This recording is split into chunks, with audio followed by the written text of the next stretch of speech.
कान्हा, अब मुझे अत्यंत भय लग रहा है। दुर्वासा ऋषि के भीषण और अनियंत्रित क्रोध के विषय में सब कुछ जानते हुए भी तुमने उन्हें छोड़कर राधा को अपना गुरु बना लिया। भला ऐसा क्यों किया तुमने? जिस जिस से मैं प्रेम सीखा हूं वो मेरे लिए गुरु हैं दाऊ। मैया, बाबा, आप, राधा, मैं क्यों ना नाम लूं? अच्छा, तो भला हम में क्या दोष? हमें अपना गुरु क्यों नहीं बनाया तुमने? अब वहां पे तो कोई और था नहीं, वहां पे तो केवल राधा ही थी, तो इसी का नाम लिया।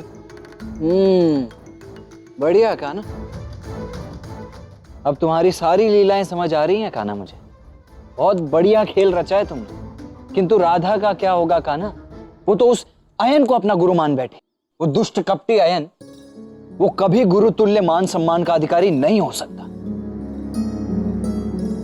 व्यक्ति के व्यक्तित्व का अस्तित्व चाहे कुछ भी कर लो, छुप नहीं सकता। पापी से हुआ पाप कभी संसार से छुपाया नहीं जा सकता। उसका स्वभाव ही उसका भेद खोलेगा। और आप ऋषि दुर्वासा की चिंता मत कीजिए। देखिए, इस उद्देश्य की पूर्ति में यदि मुझे कोई श्राप मिलता भी तो मुझे कोई दुख नहीं होगा, क्योंकि मेरा लक्ष्य बड़ा है और इसके लिए इतना छोटा सा बलिदान तो मैं हंसते हंसते स्वीकार लूंगा।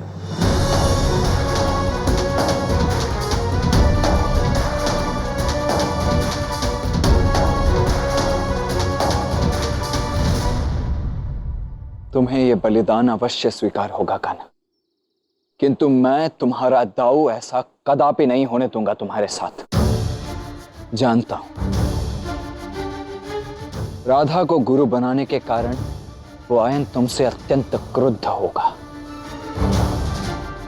और तुम्हें आहत करने के उद्देश्य से वो ऋषि दुर्वासा के क्रोध और श्राप का सहारा अवश्य लेगा। किंतु मैं ऐसा कदापि नहीं होने दूंगा, कदापि नहीं। हमारे गुरु महर्षि दुर्वासा यहाँ उपस्थित नहीं हैं, वो तपस्या में लीन है। इसीलिए हम उनकी चरण पादुकाओं की पूजा कर विधि पूर्ण करेंगे।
राधा, अब तुम अपने गुरु के चरण धो।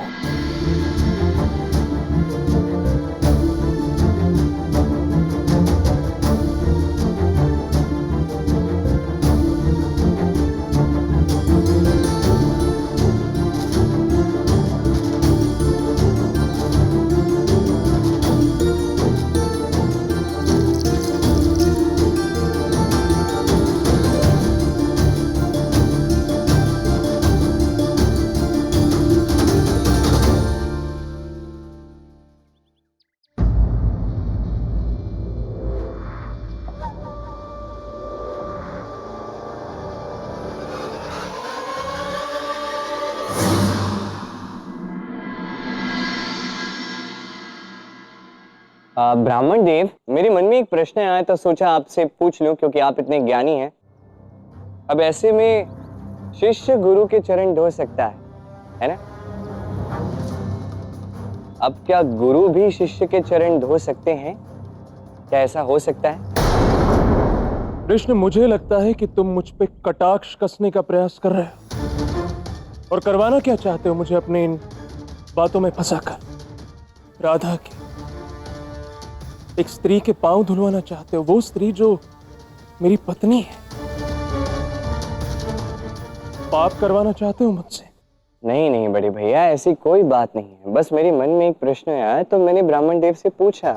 मुझे नहीं पता था कि कोई गुरु इतना अहंकारी भी हो सकता है। इतनी बड़ी बात तो है नहीं। हाँ चलिए छोड़िए, बस अपना अपना दृष्टिकोण है।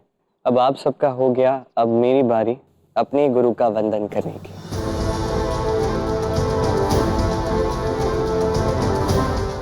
राधा, मुझे अपने चरण धोने की आज्ञा दो। अपने चरण धोकर पुण्य अर्जित करने का अवसर दो राधा। ये कैसी अनर्थपूर्ण बातें कर रहे हो कृष्ण? तुम्हारा इतना दुस्साहस कैसे? पहले तो तुमने महर्षि दुर्वासा के अतिरिक्त किसी दूसरे को अपना गुरु माना, और अब एक स्त्री के चरण धोगे तुम? मुझे समझ नहीं आता ब्राह्मण देव, स्त्री इस शब्द का उच्चारण आप इस प्रकार से कैसे कर सकते हैं? क्यों पुरुष और स्त्री में इतना भेदभाव करते हैं आप? एक स्त्री गुरु हो सकती है तो उसके चरण क्यों नहीं धोए जा सकते? गु अर्थात अज्ञान, रु अर्थात दूर करने वाला। अज्ञान को दूर करने वाला गुरु होता है, और वो कोई भी हो सकता है, वो चाहे वो पुरुष हो या स्त्री। इसका इससे क्या संबंध है? आप सभी एक पुरुष को गुरु मानने के आदी हैं, इसलिए आप सबको ये समस्या लग रही, किंतु समस्या कहीं और नहीं। ये समस्या केवल हमारी सोच में। मुझे नहीं लगता ये अनुचित है, कदापि नहीं लगता। और मेरे विचार से मेरी गुरु राधा, उसे भी इससे कोई आपत्ति नहीं है। क्यों राधा? कृष्ण, मैंने कभी नहीं सोचा था कि मुझसे अपनी बात मनवाने के लिए तुम इतने निचले स्तर तक गिर जाओगे।